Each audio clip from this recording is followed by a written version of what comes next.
বিরোধী অপরাধ তারা করে যাচ্ছে, তার প্রতিবাদে সারা বিশ্বের আন্দোলনের ধারাবাহিকতায় বাংলাদেশের আপামর জনতা ঐক্যবদ্ধ হয়েছে। আমরা আজকের এই সমাবেশ থেকে আমরা ইসরায়েলকে স্পষ্টভাবে হুঁশিয়ার করে দিয়ে বলতে চাই, ফিলিস্তিন বিশ্বের বিচ্ছিন্ন কোন দেশ নয়, ফিলিস্তিন মুসলমানদের হৃদয়ের একটি অংশ।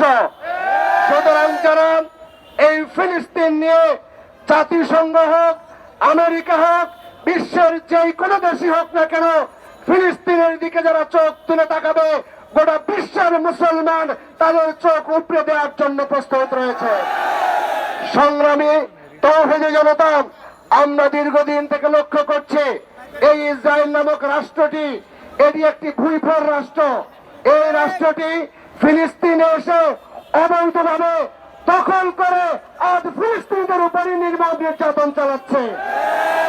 আমরা স্পষ্ট করে বলতে চাই, ইসরায়েল এখনো যদি তুমি হুঁশিয়ার না হও, এখনো যদি তুমি সতর্ক না হও, তাহলে যে অকার্যকর জাতিসংঘ আছে, আমরা এই অকার্যকর জাতিসংঘ পরিবর্তন করে মুসলমানদের স্বার্থ রক্ষার জন্য বিকল্প আরেকটি জাতিসংঘ তৈরি করব। আমরা বলে দিতে চাই, মুসলমানদেরকে তোমরা চিনো নাই, এই মুসলমান হলো বাদরের মুসলমান, এই মুসলমান হলো ইহুদের মুসলমান, তারা কখনই কারো কাছে মাথা নত করতে চাবে না। সুতরাং আমরা একমাত্র আমাদের প্রভু, আমাদের রব আল্লাহর কাছেই আমরা মাথা নত করি, আর কারো কাছে মাথা নত করতে আমরা শিখি নাই। ফিলিস্তিনের ভাই বোনেরা যেভাবে রক্ত দিচ্ছে, জীবন দিচ্ছে, যেভাবে জালিমত রয়েছে, প্রয়োজনে বাংলাদেশের 20 কোটি মুসলমান ফিলিস্তিনের দিকে মার্চ করা হলো, ফিলিস্তিনকে আবার ইসরায়েলের দখল মুক্ত করা হবে ইনশাআল্লাহ।